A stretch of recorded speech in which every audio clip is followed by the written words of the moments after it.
Mongol ꯅꯠꯇꯅ welcome ꯇꯧꯖꯔꯤ ꯏꯆꯤꯟꯅꯥꯎ ꯃꯌꯥꯝ ꯉꯁꯤꯁꯨ LV ꯄꯨꯗꯨ ꯂꯥꯛꯆꯒꯦ ꯃꯌꯥꯝꯅ ꯃꯤꯠꯌꯦꯡ ꯇꯥꯍꯟꯖꯒꯦ ꯑꯗꯨꯅ ꯑꯩꯒꯤ ꯆꯦꯅꯦꯜꯕꯨ ꯌꯦꯡꯕꯤꯔꯤꯕ ꯏꯆꯤꯟꯅꯥꯎꯁꯤꯡ ꯑꯅꯧꯕ ꯏꯆꯤꯟꯅꯥꯎꯁꯤꯡ ꯌꯥꯎꯕꯤꯔꯝꯕ ꯇꯥꯔꯒꯗꯤ ꯂꯥꯏꯛ ꯁꯤꯌꯔ ꯁꯕꯁꯀ꯭राꯏꯕ ꯇꯧꯕꯤꯌꯨ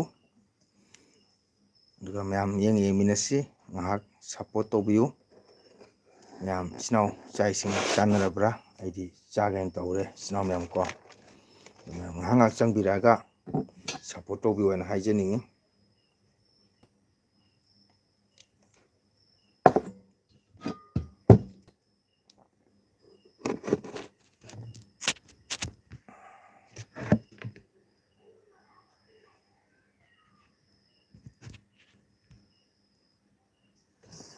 ꯋꯥꯎ ꯍꯔꯦ ꯀ꯭ꯔꯤꯁꯅ ꯁꯔꯃ ꯊꯦꯡꯀ꯭ꯌꯨ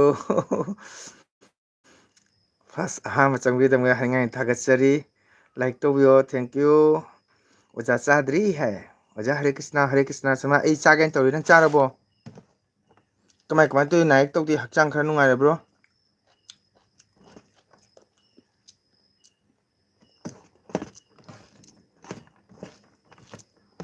ꯑꯩ ꯆꯥꯒꯦꯅ ꯇꯧꯔꯤ ꯁꯨꯃꯥꯏꯅ ꯆꯥꯔꯕ꯭ꯔꯣ ꯀꯩ ꯏꯟꯁꯥꯡ ꯆꯥꯒꯦ ꯍꯛꯆꯥꯡ ꯀꯩꯁꯨ ꯊꯣꯛꯄ ꯇꯧꯗ꯭ꯔꯣ ꯍꯟꯗꯛꯇꯤ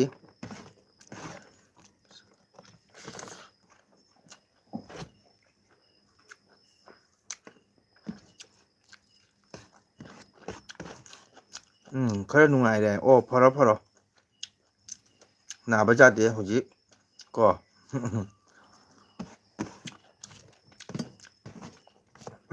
ꯍꯧꯖꯤꯛ ꯅꯥꯕ ꯌꯥꯗꯦ ꯀꯔꯤ ꯏꯟꯁꯥꯡ ꯆꯥꯒꯦ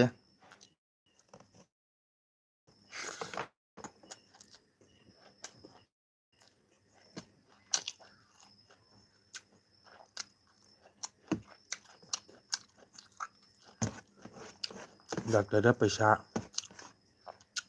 ꯑꯗꯨꯒ ꯅꯨꯡꯉꯥꯏꯔꯦ ꯍꯣꯏ ꯃꯇꯝꯗ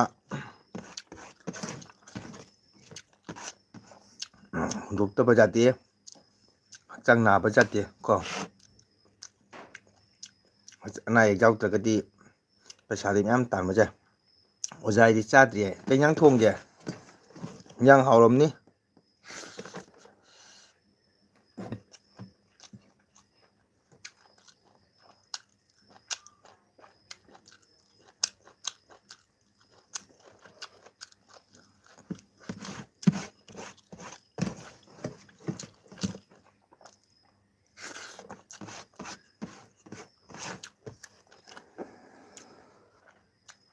ꯑꯣꯖꯥ ꯅꯤꯔꯥꯃꯤꯁꯅꯦ ꯑꯣ ꯅꯤꯔꯥꯃꯤꯁꯅ ꯈ꯭ꯋꯥꯏ ꯐꯩꯗ ꯍꯛꯆꯥꯡꯗꯁꯨ ꯀꯥꯟꯅꯕ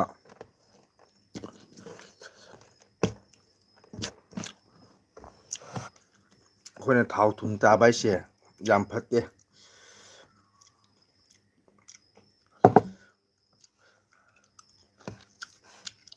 ꯃꯌꯥꯟ ꯑꯣꯖꯥ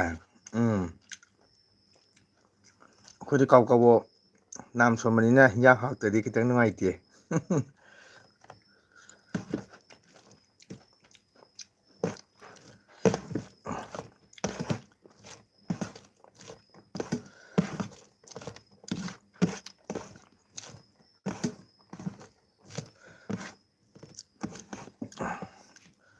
ꯋꯥꯎ ꯕꯦꯟꯊꯧ ꯂꯩꯅꯥ ꯂꯥꯛꯑꯦ ꯒꯨꯗ ꯉꯥꯏꯈꯣ ꯑꯩ ꯀꯥꯎꯔꯤ ꯁꯔꯃꯥꯒꯤ ꯑꯉꯥꯡ ꯀꯌꯥꯅꯣ ꯑꯗꯨ ꯍꯪꯒꯦ ꯇꯧꯔꯒ ꯅꯍꯥꯟꯃꯨꯛꯁꯨ ꯅꯣꯏꯗꯣ ꯁꯣꯔꯥꯠ ꯂꯥꯛꯄꯗ ꯍꯪꯒꯦ ꯍꯪꯍꯧꯗ꯭ꯔꯦ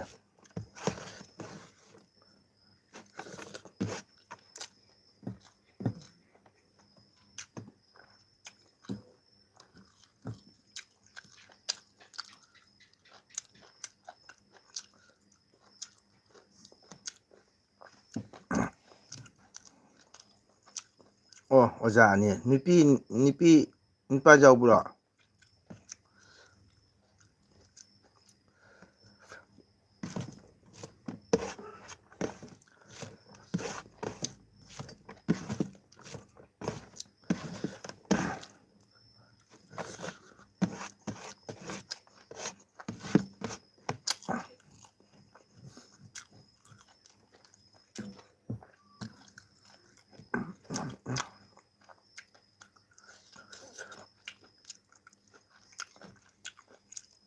नुपꯥ ꯅꯨꯄꯤ ꯑꯅꯤꯃꯛ ꯋꯥꯎ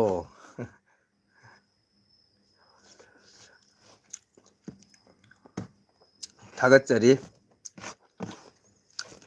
ꯅꯪꯒꯤꯗꯤ ꯄꯨꯈꯤꯗꯕ ꯂꯩꯇꯦ ꯂꯣꯏꯅ ꯄꯨꯁꯜꯂꯛꯀꯗꯧꯕꯇꯅꯤꯀꯣ ꯕꯦꯟꯙꯧ ꯂꯩꯅꯥ ꯀꯩ ꯏꯟꯖꯥꯡ ꯆꯥꯏ ꯅꯪ ꯂꯥꯏꯕꯛ ꯌꯥꯝ ꯐꯩ ꯂꯣꯏꯅ ꯄꯨꯁꯜꯂꯛꯀꯗꯧꯕꯇꯅꯤ ꯄꯨꯈꯤꯗꯕ ꯑꯝꯇ ꯌꯥꯎꯗ꯭ꯔꯦ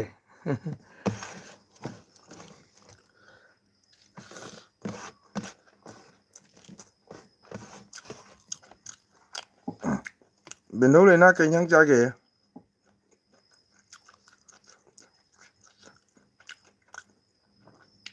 ꯌꯥꯝꯅ ꯐꯩ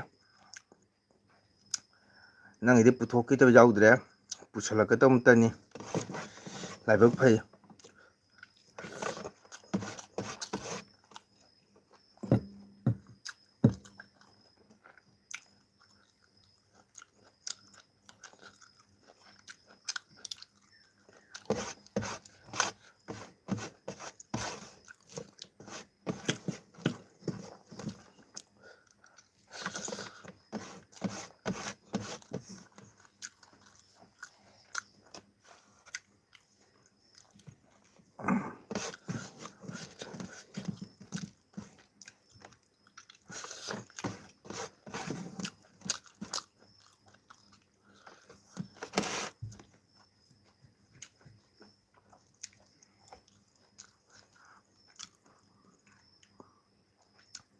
ꯕꯦꯟꯙꯧ ꯂꯩꯅꯥ ꯀꯩꯗꯧꯔꯦ ꯇꯨꯃꯤꯟꯅ ꯂꯩꯔꯗꯤ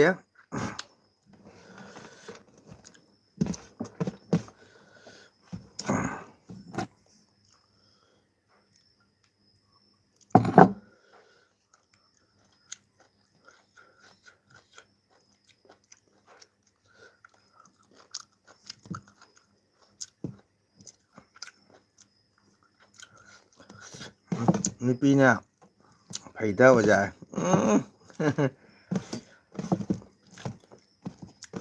ꯅꯪ ꯌꯥꯎꯔꯕꯨꯗꯤ ꯈꯪꯒꯗꯕꯅꯤ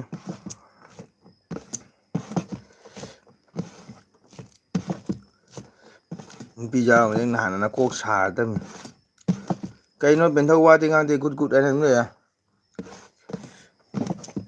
ꯌꯥꯝꯅ ꯕꯤꯖꯤ ꯑꯣꯏꯕ꯭ꯔꯥ ꯕꯦꯟꯙꯧꯕꯨ ꯅꯨꯄꯤ ꯌꯥꯎꯔꯝꯃꯗꯤꯅꯦ ꯅꯪ ꯀꯣꯛ ꯁꯥꯒꯗꯧꯕꯅꯤ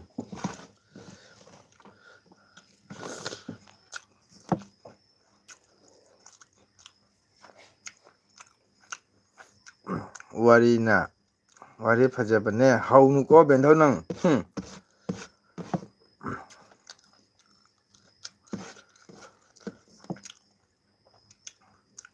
ꯑꯦꯜꯕꯤ ꯑꯃ ꯌꯥꯎꯔꯤ ꯀꯅꯥꯅꯣ ꯅꯨꯄꯥ ꯍꯥꯏꯕꯁꯦ ꯋꯥꯏꯅꯦ ꯑꯣꯖꯥ ꯍꯣꯠꯅꯕ ꯑꯩꯁꯨ ꯃꯣꯏꯒꯤ ꯑꯗꯨꯃꯥꯏꯅ ꯑꯣꯏꯅ ꯇꯥꯏ ꯍꯣꯏꯌꯦ ꯍꯣꯏꯌꯦ ꯇꯧ ꯇꯥꯏꯗꯅ ꯈꯔꯅꯤꯗꯤ ꯀꯩꯗꯧꯅꯤ ꯍꯌꯦꯡ ꯆꯥꯎꯔꯒ ꯃꯔꯥꯏꯅ ꯐꯖꯈꯤꯅꯤꯗ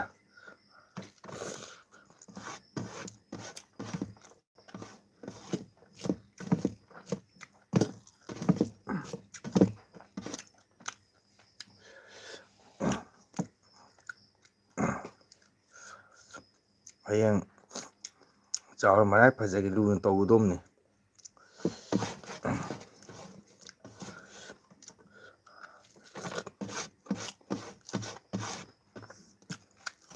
ꯂꯥꯏꯔꯤꯛꯇꯤ ꯀꯥꯏ ꯀꯥꯏ ꯌꯧꯔꯦ ꯅꯨꯄꯥ ꯃꯆꯥ ꯑꯅꯤꯃꯛ ꯑꯍꯟꯗꯨꯅ ꯀ꯭ꯂꯥꯁ ꯀꯌꯥꯅꯣ ꯋꯥꯎ ꯀꯔꯤ ꯃꯊꯦꯜ ꯍꯣꯠꯅꯕꯤꯔꯤꯅꯣ ꯉꯥꯈꯥ ꯊꯣꯡꯕꯅꯤꯌꯦ ꯋꯥꯎ ꯊꯦꯡꯀ꯭ꯌꯨ ꯆꯤꯇ꯭ꯔꯥ ꯋꯦꯜꯀꯝ ꯆꯤꯇ꯭ꯔꯥ ꯆꯥꯛ ꯏꯁꯤꯡ ꯆꯥꯔꯕ꯭ꯔꯣ ꯆꯤꯇ꯭ꯔꯥꯁꯦ ꯉꯁꯤꯗꯤ 9:30 ꯂꯥꯛꯑꯦ ꯃꯤꯠꯇꯒꯤ ꯄꯤꯔꯥꯡ ꯁꯤꯟꯊꯕ ꯈꯪꯗꯦ ꯁꯤꯌꯥ ꯕꯦꯟꯙꯧ ꯅꯪ ꯋꯥꯔꯤꯗꯣ ꯅꯣꯛꯏꯌꯦ ꯅꯣꯛꯅꯤꯡꯉꯦ ꯆꯤꯇ꯭ꯔꯥ ꯀꯩ ꯏꯟꯖꯥꯡ ꯆꯥꯒꯦ ꯂꯥꯏꯔꯤꯛ ꯇꯧꯕ ꯂꯣꯏꯔꯕ꯭ꯔꯣ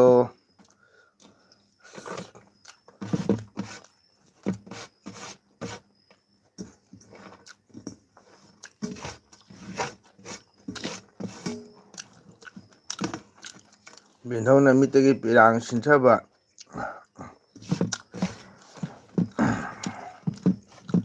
ꯈꯪꯗꯦ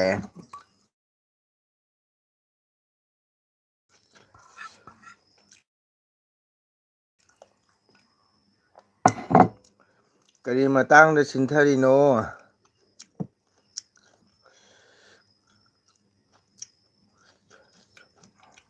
ꯋꯥꯔꯧꯈꯤꯅꯤ꯫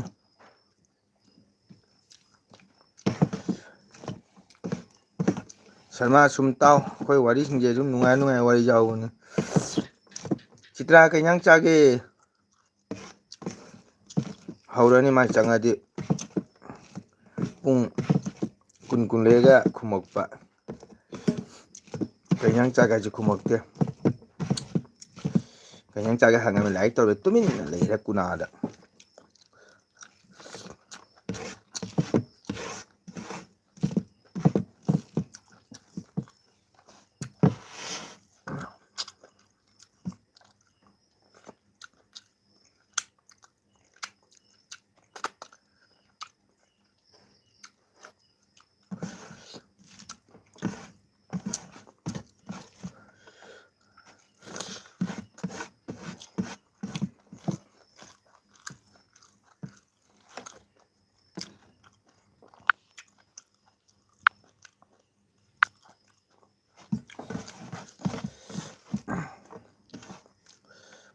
ꯆꯤꯇ꯭ꯔꯥꯅ ꯁꯤ ꯊꯣꯡꯉꯦ, ꯍꯣꯏ ꯕ꯭ꯔꯤꯟꯗꯥꯕꯣꯟ ꯑꯂꯨ꯫ ꯂꯥꯏꯔꯤꯛ ꯇꯧꯕ ꯂꯣꯏꯔꯕꯣ? ꯆꯥꯎ ꯑꯍꯥꯎꯕ ꯆꯥꯎ꯫ ꯑꯗꯨ ꯆꯥꯔꯒ ꯄꯦꯁꯔ ꯂꯣ ꯂꯩꯕ ꯃꯤ ꯄꯦꯁꯔ ꯍꯥꯏꯒꯠꯂꯦ ꯍꯥꯏꯕꯅꯤ꯫ ꯋꯥꯎ ꯏꯆꯦ ꯇꯣꯝꯕꯤ ꯂꯥꯛꯑꯦ, ꯉꯁꯤꯗꯤ ꯉꯟꯅ ꯊꯦꯡꯅꯔꯦ꯫ ꯏꯆꯦ ꯇꯣꯝꯕꯤ 9:20 ꯍꯣꯏꯅꯦ 9:20 ꯑꯗꯨꯋꯥꯏꯗ ꯍꯧꯕꯅꯤ ꯏꯆꯦ ꯇꯣꯝꯕꯤ꯫ ꯀꯩ ꯏꯟꯖꯥꯡ ꯆꯥꯒꯦ ꯏꯆꯦ ꯇꯣꯝꯕꯤ?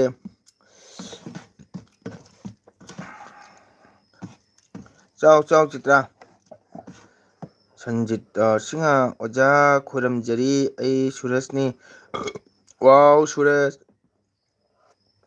ꯆꯥꯛ ꯆꯥꯔꯕ ꯁꯨꯔꯁ? ꯂꯥꯏꯛ ꯇꯧꯁꯜꯂꯣ꯫ ꯑꯩꯁꯨ ꯅꯝꯖꯔꯦ ꯍꯥꯏ꯫ ꯊꯦꯡꯀ꯭ꯌꯨ ꯏꯆꯦ ꯇꯣꯝꯕꯤ꯫ ꯀꯩ ꯏꯟꯖꯥꯡ ꯆꯥꯒꯦ?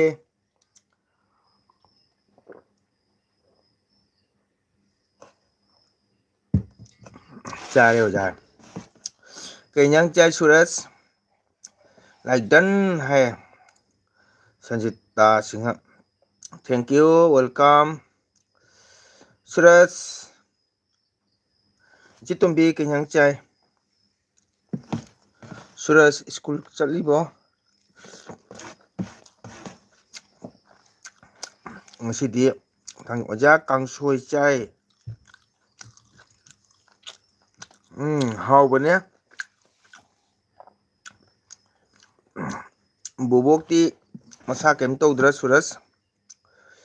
ꯆꯦ ꯇꯣꯝꯕꯤ ꯀꯣꯜ ꯇꯧꯔꯛꯄ ꯌꯥꯒꯗ꯭ꯔꯥ ꯍꯥꯏ꯫ ꯆꯠꯂꯤ ꯑꯣꯖꯥ ꯁ꯭ꯀꯨꯜ, ꯍꯣꯏ ꯐꯖꯅ ꯆꯠꯂꯨ꯫ ꯉꯁꯤꯗꯤ ꯁꯟꯗꯦꯅꯤ, ꯍꯣꯏ ꯉꯁꯤꯗꯤ ꯁꯟꯗꯦꯅꯤ꯫ ꯌꯥꯔꯣꯏ ꯕꯦꯟꯙꯧ, ꯍꯧꯖꯤꯛ ꯀꯣꯜ ꯇꯧꯕ ꯃꯇꯝ ꯅꯠꯇꯦ꯫ ꯏꯆꯦ ꯇꯣꯝꯕꯤ ꯑꯩꯒꯤ LBꯗ ꯂꯩꯔꯤ꯫ ꯅꯪꯅ ꯑꯃꯨꯛ ꯀꯥꯔꯟ ꯐꯨꯖꯟꯒꯅꯨ꯫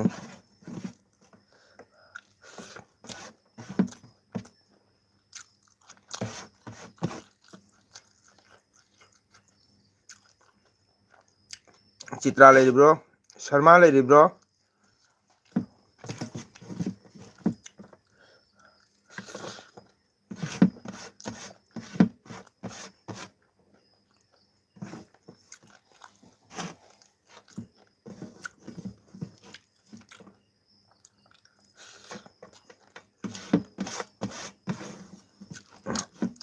ꯏꯆꯦ ꯇꯣꯝꯕꯤ ꯀꯩ ꯏꯟꯖꯥꯡ ꯆꯥꯒꯦ?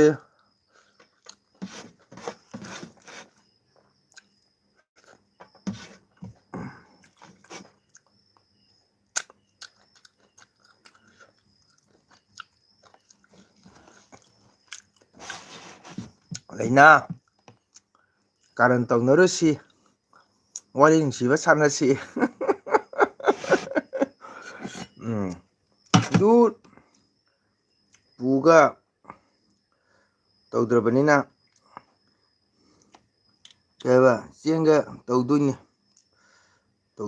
ꯑꯣꯖꯥ ꯏꯁꯩ ꯈꯔ ꯇꯥꯛꯄꯤꯌꯣ ꯍꯥꯏ꯫ ꯅꯪ ꯑꯥꯗ ꯇꯝꯃꯤꯗꯨꯗꯤ? ꯅꯪ ꯑꯥꯗ ꯇꯝꯃꯤꯗꯨꯗꯤ ꯑꯥꯗ ꯐꯖꯅ ꯇꯝꯃꯣ ꯁꯨꯔꯦꯁ ꯅꯪ ꯑꯦꯀꯥꯗꯃꯤꯗ ꯐꯖꯅ ꯇꯝꯃꯣ ꯏꯁꯩ ꯁꯛꯄ ꯑꯣꯖꯥꯁꯤꯡ ꯂꯩꯗꯨꯗꯤ ꯇꯝꯃꯤ ꯑꯗꯣ ꯄꯨꯡꯅ ꯑꯅꯝꯕ ꯇꯥꯛꯏ ꯑꯣ ꯏꯁꯩ ꯇꯥꯛꯇ꯭ꯔꯣ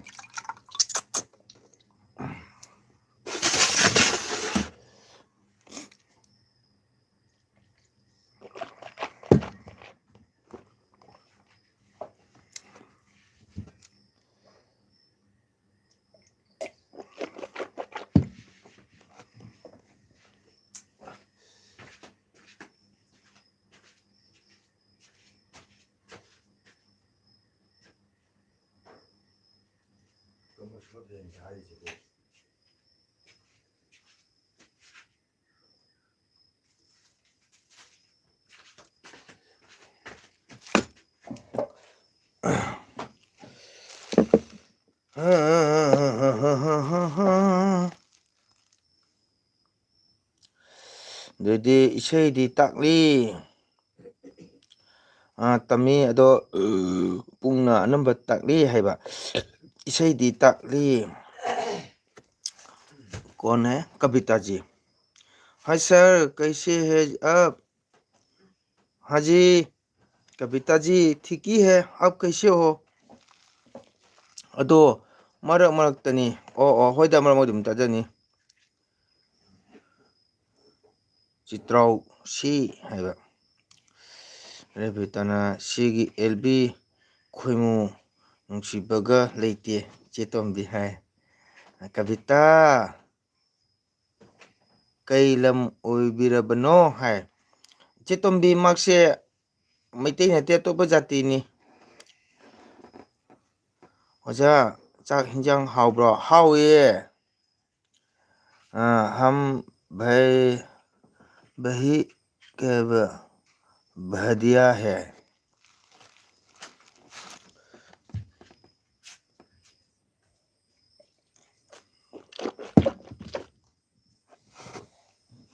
हम भी बढ़िया है। ओ ठीक ही है तो खनाव ना हो गया जी। चितोम्बी माक मैतेरुंग खंगदे मपानगिनी संजिता सिंहा तरामना ओक्चरी है। इचेतोम्बी संजिता से अंगांगनी स्कूल तमीबा को ममागी आईडी देगी माक चंगकपने। हाँ सर युपा करी मठेन चार ngasiदी ngakha थोंबा चाय चितोम्बे। कविता जी आपका चैनल है क्या जी। नीता सिंगना जोई जोई है सर अब क्या काम करते हैं।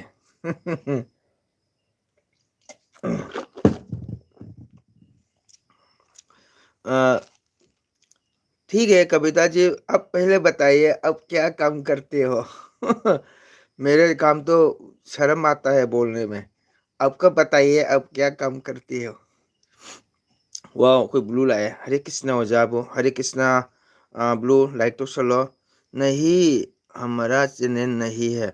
वाह okay thank you very much Kavita ji. अगर मेरे चैनल में आकर मैंने मेरे चैनल को सपोर्ट करने के लिए बहुत बहुत शुक्रिया। Thank you. कभी कभी अब टाइम मिले तो मेरा वीडियो देख लीजिए अगर मेरा लैंग्वेज समझ नहीं आए तभी देखने में थोड़ा तो मज़ा आएगा ना। करी मठेनो जाबो ngakha थोंगे मैं स्टडी करती हूँ। ओ ओके ओके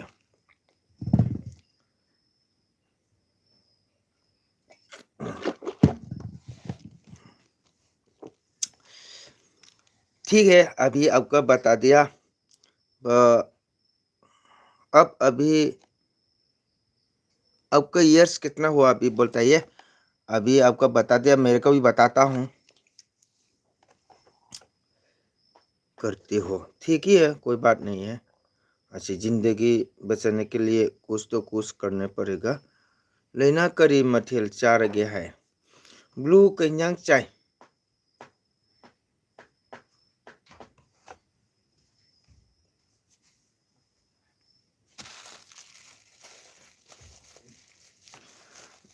कविता जी मैं क्या करती हूँ मेरे वीडियो देखने से आपको पता चलेगा, देखा भी होगा है कि नहीं।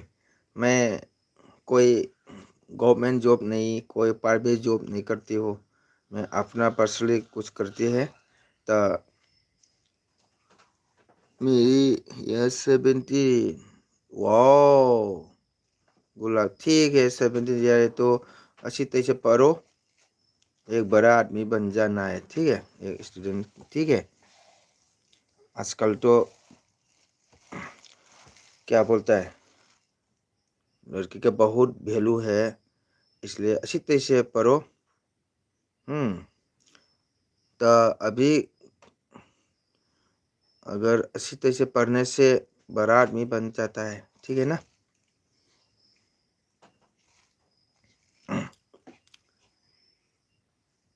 अच्छी तरह से पढ़ने से एसएस बन सकता है, ठीक है ना। बाद में बहुत बड़ा बड़ा नौकरी कर सकता है। सही बात है सर, हाँ इसलिए मैं तो सपोर्ट करती हूँ।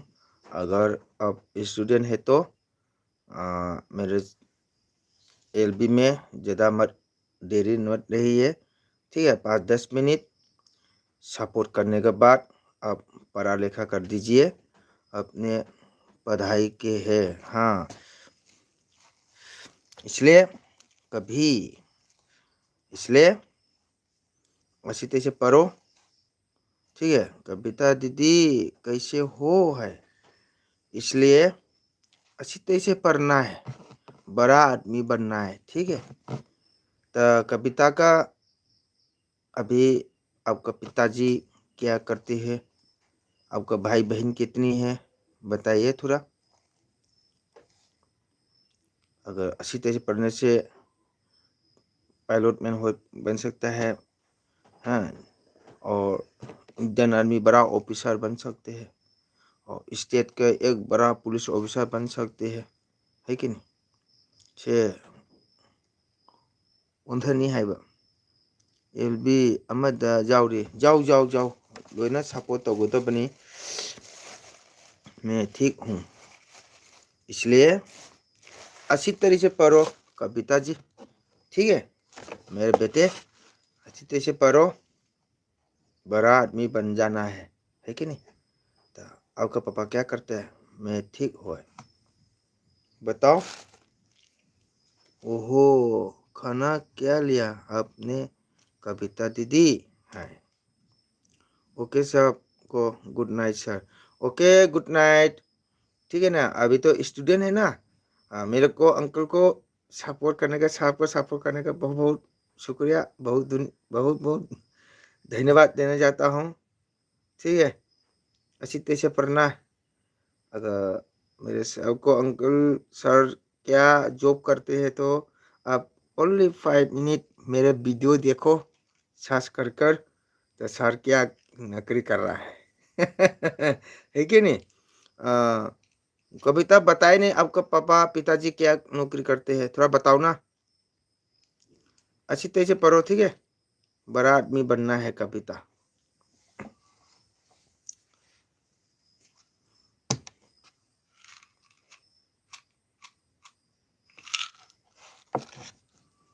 गुड नाइट दीदी है। कविता बताओ आपका पिताजी क्या करते हो, बता सकता है।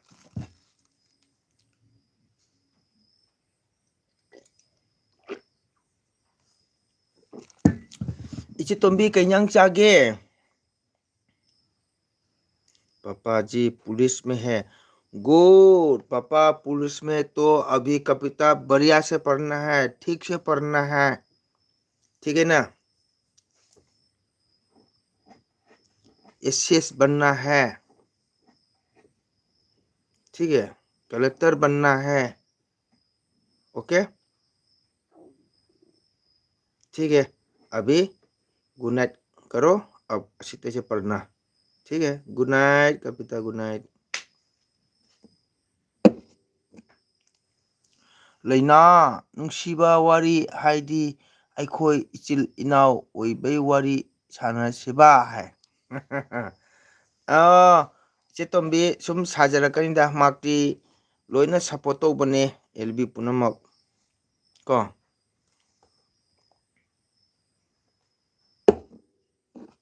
इचे तोम्बी करी हिंजांग चागे आइबनी चित्रा तुंग्र मारे असी मीसिमने साउनिंगजानिबो संगीता शर्मा थोख्रबा खंगदे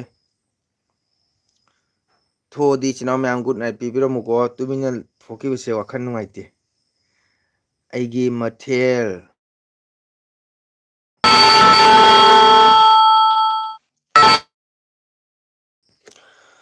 मैम वरौ यादे बोलम लाकना तौबनिको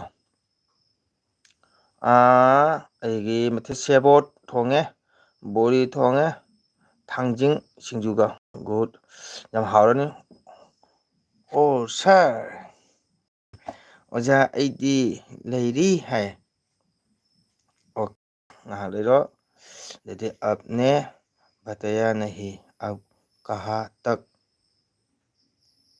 कब बाधे है परे है अब ने बताया नहीं अब कहाँ तक परे है। मैं पढ़ना छोड़ दिया बहुत दिन से मेरा भी मैं क्या बोलता हूँ लैना अइगी कोक साबदो ngasidi अरोइबनी नखोय थेंगनरगा खरा फैये लाइक डन बाय है बाय बाय है कविता जी। मैं फैमिली में हूँ, मेरे 3 बच्चे हैं, ठीक है। मैं मणिपुरी, ठीक है, नट संकीर्तन, ठीक है, मणिपुरी हम लोग का मणिपुरी क्या बोलता है, हमारा मणिपुरी समझता है ना, जो मणिपुरी समाज हमारा मणिपुरी समुदाय का एक क्या बोलता है संगीत, संगीत का एक क्या बोलता है हिंदी बताएगा गुरु बोलता है। मैं एक संस्थान है मणिपुरी चंद्र शर्मा मणिपुरी संगीत विद्यालय का सर बोलकर इसी का मैं प्रेसिडेंट हूँ, ठीक है। मेरा 35-30 ऐसे ही है, अभी मैं बड़ा सिखा रहा हूँ, ठीक है, वही है। इसलिए अब क्या बोलता है 5 मिनट सर का वीडियो देखो तो पता चलेगा क्या करता है, तो पता चलेगा।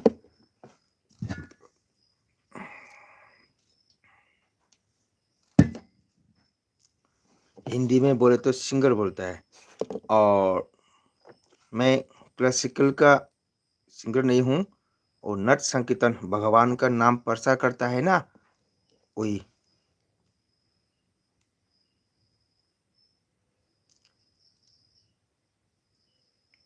सुना है क्या कविता? कहीं बेंदौना सुकना बाय तो इसे इचे तोम्बी मसी हंदक खरा मोमो तौखले इचे तोम्बी। अच्छा है, अच्छा मतलब मालूम हो गया। संजीता लैना इबानीदी मंगोल की लाइफता खंगनबनी सक उन्नद्री पोका तानाद्रे थानारे हाय ओजा आई पोथारगी ओके शर्मा गुड नाइट कुइना लेरमे थागत चक्चारबो कविता कविता मालूम हो गया। ओनली 5 मिनट देखो मेरे वीडियो में, ओके शर्मा गुड नाइट नादरम होनो ना बजाते हजी अखोई को हाँ सारा है ओके। ꯀꯩꯅꯣ ꯏꯆꯦ ꯇꯣꯝꯕꯤ ꯕꯦꯟꯊꯧ ꯂꯩꯅꯥꯁꯤꯕꯨ ꯂꯥꯛꯑꯝꯃ ꯆꯪꯈꯤꯁꯤꯕꯣ ꯊꯣꯛꯈ꯭ꯔꯦ ꯁꯪꯒꯤꯇꯥ ꯈꯨꯝꯗ꯭ꯔꯦ ꯍꯥꯏ ꯏꯆꯦ ꯇꯣꯝꯕꯤꯅ ꯑꯝꯇꯪ ꯈꯨꯝꯃꯝꯃꯣ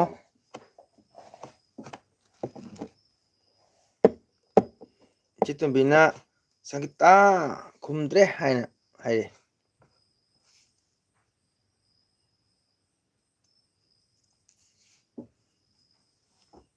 कविता वीडियो देख लिया सर का ओ मंडो अई अंगांगने है शुभ रात्रि सर ओके शुभ गुड नाइट बाय बाय ऐसे तैसे पढ़ना है ठीक है नहीं सर अदो अई दोचागी अकाउंट दे लापने है ओ नहीं सर हाँ ठीक है देख लो 2 मिनट देखो सर का वीडियो ठीक है तो पता चलेगा क्या करता है कनासिना ओए माय पिमा तुंगे तुमुरा करीना गोना पिरेसिबो चादा सिबो कई तुमगे हाइरो नमितु उइरा चले मम्मी लौथोरई मारेने गुड नाइट मसु मंगल ओजा वारी मते अमतंग खुदुम जाजनी हनुबी नंग इमा पिमा चित्रा के मम्मी छिदी कइनो मुलाउरेने सिदी जंगल इपू मुलाउथोरीरा करीनो संजीता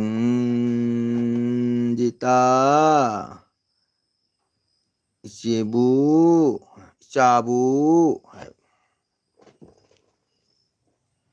चित्रा तुमबो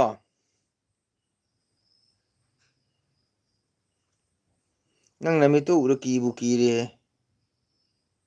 नोयोंदो मुछिन मुंगई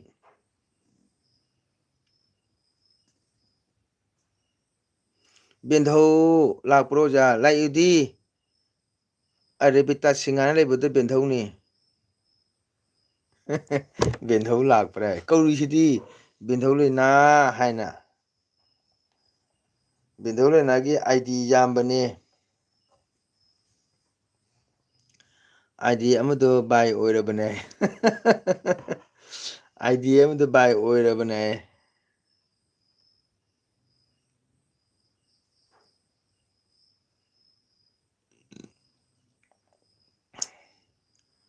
चित्रा तुमिना हुरान चखिनुगो नमंगदा भूतना तांजनी गुड नाइट ओइरगे तुमनिंगले ओजाबो हाय तुमनिंगगा चाहे तुमिन लेरिमी नत्रा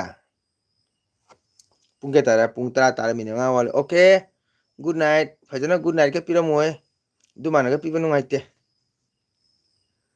बेंधौगी अकाउंट से पूल तो ओले ओरेदना अंगांग से हारिसे एलबी मयाम कोइबदा खुद जाद्रे ओरेदना अंगांग से हारिसे बेंधौगी अकाउंट से पूंगुन तो ओले ओबा ओके चित्रा गुड नाइट मंग फजा मंगबीरो नुंगाइना पोथाबीरो ईश्वर नाम सोलगा को कनानो सनिता से हाय इची तमिना लेना हाय सनिता ना ममी मु येंगोरे ओरेदना अंगांग से हारिसे बेंधौगी अकाउंट से पूंगुन तो ओलेना नुंगाइब्रा हुजिक good night sweet dream bye okay नुंगाइना तुम्बिरो ईश्वर के नाम सोलगा फजना स्वाइन नाकोलगा को गुड नाइट कनाना हाइरो हाय हंगु नंगसु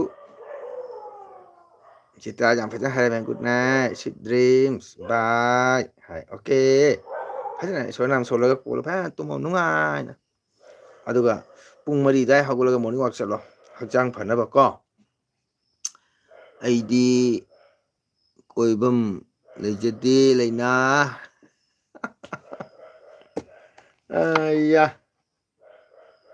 अई एलबी से नुंगाइबा एलबी निको अखोय मी अहुम मैते लेसु नुंगाइबा ईश्वर सोनबा ओजाना है हाइबनी तुम्बीरो हाय ईश्वर सोनबा ओजाना हाइबनी तुम्बीरो हाय ꯑꯣ ꯆꯤꯇ꯭ꯔꯥ ꯇꯨꯝꯈꯔꯦ ꯕꯦꯟꯊꯧ ꯀꯧꯔꯨ ꯇꯥꯔꯔꯣꯏ ꯃꯗꯨ ꯅꯤꯗ꯭ꯔꯥꯒ ꯁꯝꯅꯕ꯭ꯔꯥ ꯀꯩꯅꯣ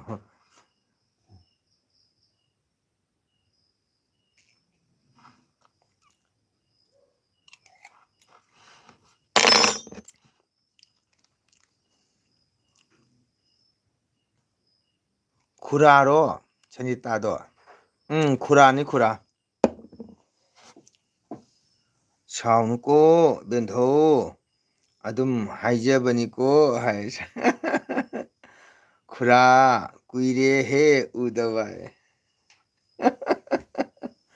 ꯍꯥꯏꯔꯛꯎ ꯁꯟꯖꯤꯇꯥ ꯍꯥꯏꯔꯛꯎ ꯕꯦꯟꯙꯧ ꯑꯥꯏꯗꯤ ꯑꯣꯟꯕꯒꯤ ꯍꯥꯏꯔꯛꯎ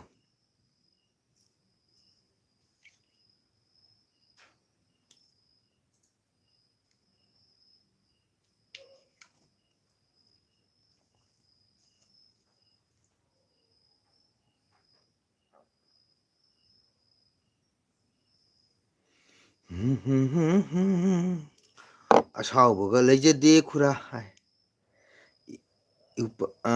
ꯏꯄꯥ ꯍꯧꯖꯤꯛꯄꯨ ꯑꯗꯣꯝꯗ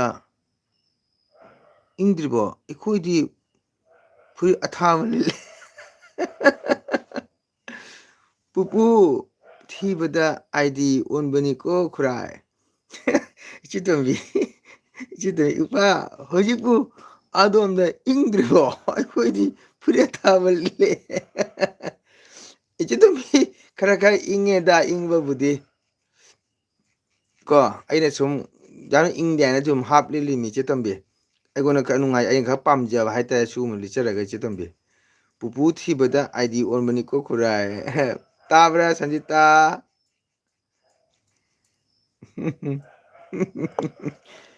ꯏꯆꯦꯇꯣꯝꯕꯤ ꯏꯪꯉꯦꯗ ꯕꯦꯟꯙꯧ ꯑꯥꯏꯗꯤ ꯑꯗꯣ ꯑꯇꯩ ꯑꯣꯜꯂꯅꯨ ꯀꯣꯛꯀ ꯁꯥꯏ ꯀꯣꯛꯀ ꯁꯥ ꯉꯥꯎꯔꯤ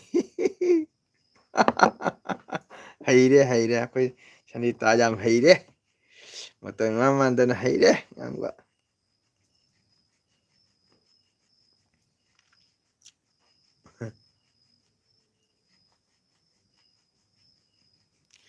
ꯏꯆꯦꯇꯣꯝꯕꯤ ꯏꯪꯉꯦꯗ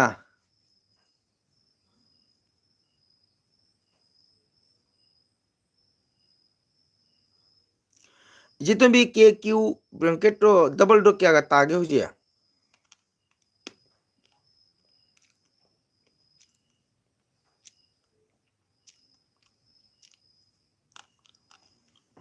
ꯈꯨꯔꯥ ꯕꯦꯟꯙꯧ ꯒ꯭ꯌꯥꯟ ꯈꯔ ꯂꯩꯔꯤ ꯀꯣꯛ ꯁꯥꯈꯤꯔꯣ ꯌꯥꯏ ꯏꯆꯦꯇꯣꯝꯕꯤ ꯀꯦ ꯀ꯭ꯌꯨ ꯕ꯭ꯂꯦꯡꯀꯦꯠꯇꯣ ꯀꯌꯥꯒ ꯇꯥꯒꯦ ꯍꯧꯖꯤꯛ ꯗꯕꯜ ꯑꯆꯧꯕꯗꯣ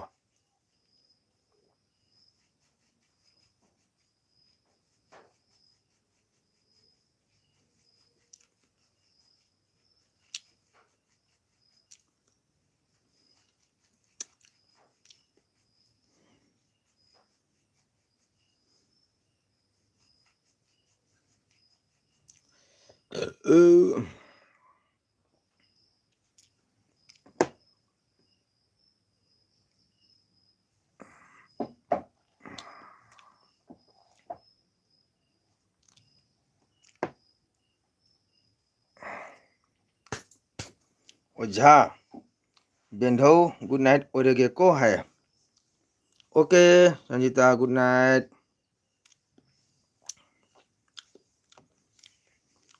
ꯒꯨꯗ ꯅꯥꯏꯠ ꯑꯕꯨꯡꯉꯣ ꯂꯥꯏꯔꯤꯛ ꯐꯖꯅ ꯇꯝꯃꯨꯀꯣ ꯂꯥꯏꯔꯤꯛ ꯐꯖꯅ ꯄꯥꯎ ꯕꯦꯟꯙꯧ ꯈꯨꯔꯥ ꯊꯣꯛꯆꯔꯒꯦ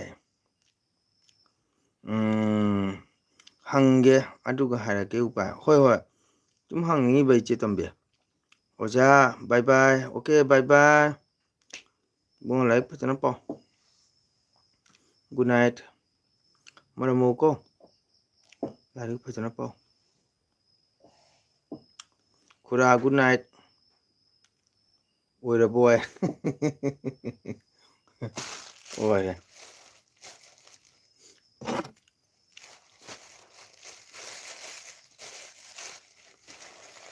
good night good night good night good night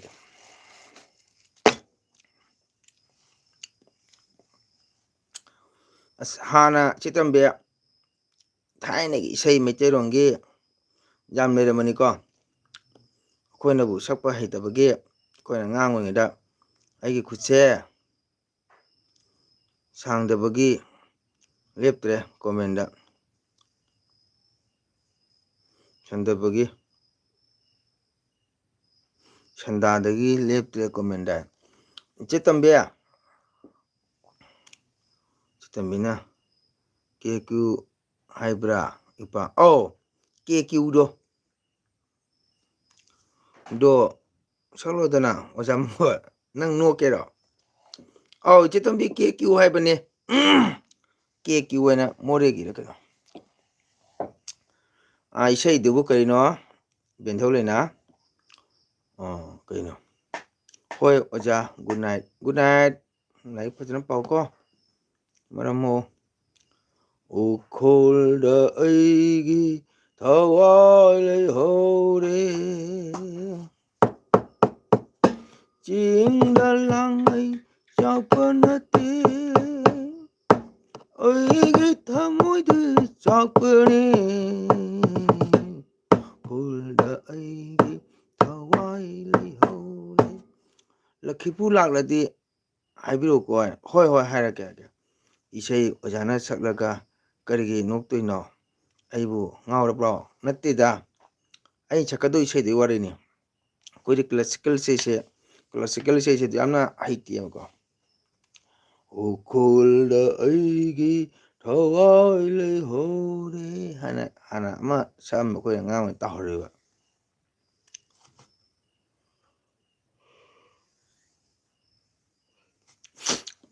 ꯆꯤꯡꯗ ꯂꯥꯡꯃꯩ ꯆꯥꯛꯄ ꯅꯠꯇꯦ, ꯑꯩꯒꯤ ꯊꯃꯣꯏꯅ ꯆꯥꯛꯄꯅꯦ, ꯎꯈ꯭ꯔꯨꯜꯗ ꯑꯩꯒꯤ ꯊꯋꯥꯏ ꯂꯩꯍꯧꯔꯦ ꯍꯥꯏꯕ. ꯆꯤꯡꯗ ꯂꯥꯡꯃꯩ ꯆꯥꯛꯄ ꯅꯠꯇꯦ, ꯏꯕꯦꯝꯃꯒꯤ ꯊꯃꯣꯏꯗ ꯆꯥꯛꯄꯅꯤ. ꯂꯥ ꯂꯥ ꯂꯥ ꯂꯥ ꯂꯥ ꯂꯥ ꯂꯥ ꯂꯥ ꯂꯥ ꯂꯥ ꯂꯥ ꯂꯥ ꯂꯥ. ꯀꯨꯏꯔꯦ ꯏꯁꯩꯅꯤꯗ, ꯑꯩꯈꯣꯏ ꯑꯉꯥꯡ ꯑꯣꯏꯔꯤꯉꯩꯗ ꯍꯦꯛ ꯇꯥꯔꯝꯃꯤ ꯔꯦꯗꯤꯑꯣꯗꯒ.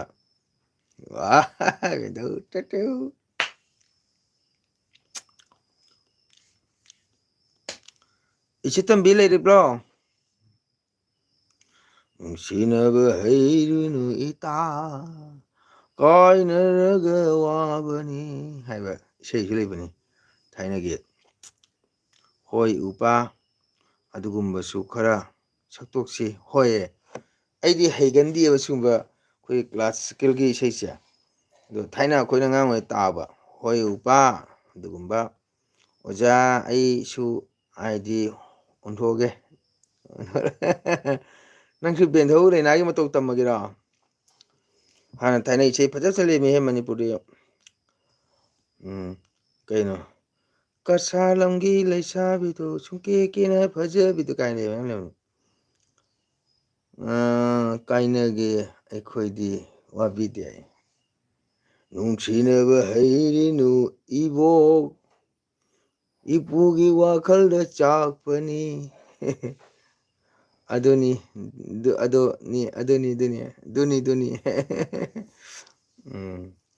ꯎꯔꯦꯗꯅ ꯕꯦꯟꯙꯧ, ꯁꯅꯤꯇꯥꯒꯤ ꯑꯥꯏꯗꯤꯁꯦ ꯕꯦꯟꯙꯧ ꯑꯗꯨꯃꯥꯏꯅ ꯑꯣꯜꯂꯦꯗꯣ. ꯑꯣꯟꯊꯣꯛꯎ ꯃꯇꯝ ꯂꯩꯔꯤꯉꯩꯗ ꯑꯉꯥꯡꯁꯦ.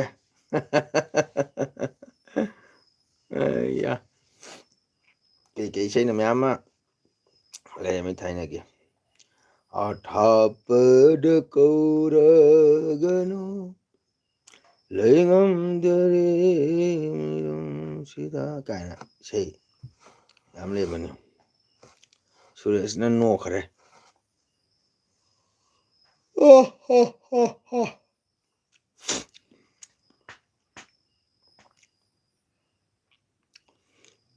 ꯏꯆꯦ ꯇꯣꯝꯕꯤ ꯂꯩꯔꯤꯕ꯭ꯔꯣ?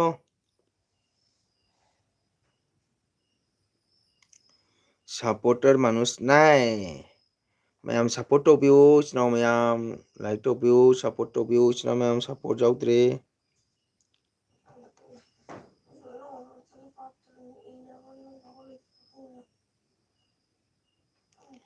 ꯍꯛꯆꯥꯡꯅ ꯄꯥꯡꯒꯜ ꯀꯜꯂꯤꯉꯩꯗ ꯑꯣꯏꯒꯗꯕꯅꯤ ꯑꯥꯏꯗꯤꯗꯣ.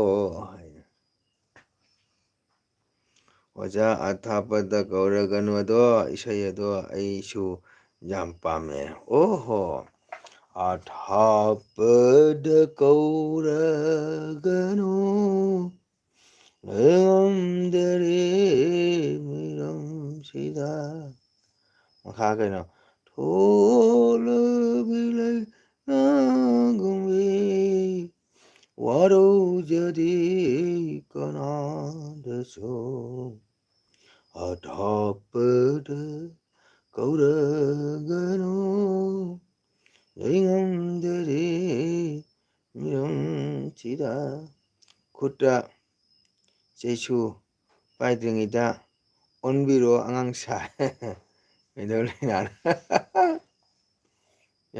ꯌꯥꯝ ꯍꯩꯔꯦ ꯑꯩꯈꯣꯏ ꯕꯦꯟꯊꯧꯁꯦ ꯑꯍꯜ ꯑꯣꯏꯔ ꯌꯥꯝ ꯍꯩꯒꯠꯂꯦ ꯈꯨꯕꯥꯛ ꯃꯇꯦꯛ ꯑꯃ ꯐꯨꯕꯤꯌꯨ ꯇꯞ ꯇꯞ ꯇꯞ ꯐꯨꯕꯤꯌꯨ ꯀꯩꯀꯩ ꯏꯁꯩ ꯌꯥꯝꯅ ꯍꯥꯟꯅꯒꯤ ꯏꯁꯩ ꯂꯩꯔꯝꯕꯅꯤ ꯊꯥꯏꯅꯒꯤ ꯐꯖꯕ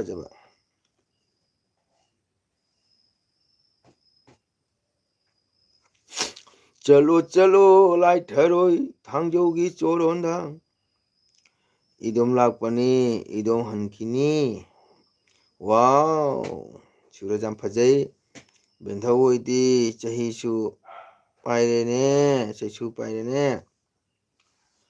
ꯆꯠꯂꯣ ꯆꯠꯂꯣ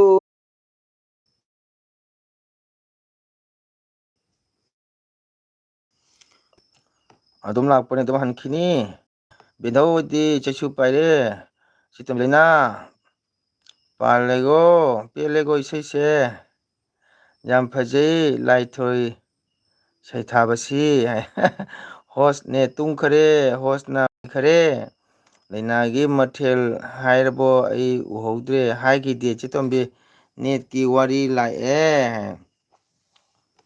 ꯆꯠꯂꯣ ꯂꯥꯏꯊꯔꯣꯏ ꯊꯥꯡꯖꯧꯒꯤ ꯆꯣꯔꯣꯟꯗ ꯅꯅꯤꯡ ꯁꯥꯡꯅ ꯂꯥꯛꯄꯅꯤꯅ ꯅꯤꯡꯇꯦꯅ ꯍꯟꯒꯅꯤ ꯆꯠꯂꯣ ꯆꯠꯂꯣ ꯂꯥꯏꯊꯔꯣꯏ ꯊꯥꯡꯖꯧꯒꯤ ꯆꯣꯔꯣꯟꯗ ꯆꯥꯔꯦ ꯇꯦꯡꯒꯣꯊꯟ ꯆꯥꯗ꯭ꯔꯦ ꯇꯦꯡꯒꯣꯊꯟ ꯒꯣꯔꯣꯡ ꯒꯣꯔꯣꯡ ꯇꯥꯒꯅꯤ ꯂꯥꯂꯥ ꯃꯄꯥꯟꯗ ꯆꯠꯂꯣ ꯆꯠꯂꯣ ꯂꯥꯏꯊꯔꯣꯏ ꯊꯥꯡꯖꯧꯒꯤ ꯆꯣꯔꯣꯟꯗ ꯆꯥꯔꯦ ꯇꯦꯡꯒꯣꯊꯟ ꯆꯥꯗ꯭ꯔꯦ ꯇꯦꯡꯒꯣꯊꯟ ꯒ꯭ꯔꯣꯡ ꯒ꯭ꯔꯣꯡ ꯇꯥꯒꯅꯤ ꯂꯥꯂꯥꯗ ꯆꯦꯇꯣꯝꯕꯤ ꯑꯩꯒꯤ ꯐꯣꯟ ꯄꯦ ꯌꯥꯗꯅ ꯊꯥꯒꯦ ꯇꯧꯕ ꯌꯥꯗ꯭ꯔꯦ ꯑꯉꯥꯡ ꯑꯃꯗ ꯊꯥꯎ ꯍꯥꯏꯅ ꯄꯤꯈꯤꯕ ꯅꯦꯠ ꯌꯥꯗꯦ ꯍꯥꯏ ꯍꯌꯦꯡ ꯊꯥꯒꯦ ꯍꯥꯏꯔꯛꯑꯦ ꯑꯣ ꯍꯣꯏ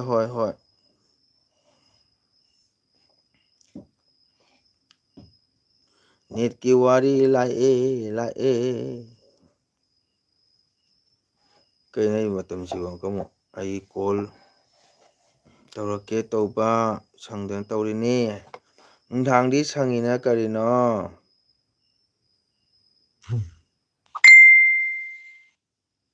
ꯈꯨꯟꯗ꯭ꯔꯥꯛꯄꯝ ꯔꯕꯤꯟꯗ꯭ꯔ ꯑꯩ ꯀꯣꯜ ꯇꯧꯔꯛꯀꯦ ꯇꯧꯕ ꯁꯪꯗꯅ ꯇꯧꯔꯤꯅꯤ ꯍꯥꯏ ꯕꯦꯟꯗꯧ ꯂꯩꯅꯥꯅ ꯑꯣꯀꯦ ꯍꯌꯦꯡ ꯅꯣꯡꯉꯥꯜꯂꯒ ꯇꯧꯔꯣ ꯆꯧꯕꯤꯁ ꯘꯟꯇꯥ ꯑꯗꯨꯝꯇ ꯊꯕꯛ ꯁꯨ ꯂꯩꯔꯕ ꯍꯥꯏꯁꯤꯕꯨ ꯁꯪꯗꯦ ꯑꯩ ꯋꯥꯔꯤꯁꯤꯕꯣ ꯐꯣꯟꯕꯨ ꯆꯥꯛ ꯊꯣꯡꯅ ꯐꯣꯟ ꯋꯥꯔꯤ ꯁꯨ ꯌꯥꯕ ꯀꯣꯟ ꯐꯦꯡꯅ ꯋꯥꯔꯤ ꯁꯨ ꯌꯥꯕ ꯄꯣꯠꯇꯨꯕꯨ ꯀꯔꯤꯒꯤ ꯁꯪꯉꯣꯏꯗꯣꯏꯅꯣ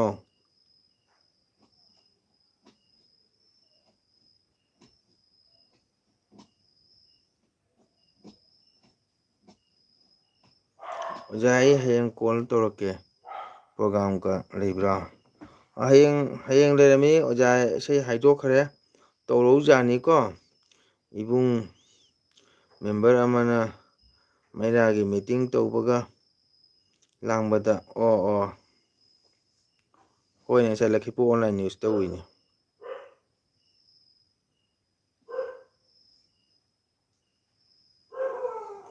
ꯕꯣꯛ ꯊꯕꯛ ꯁꯨꯗ꯭ꯔꯦꯍꯦ ꯑꯣꯀꯦ ꯍꯥꯏ ꯑꯣꯀꯦ ꯊꯦꯡꯀ꯭ꯌꯨ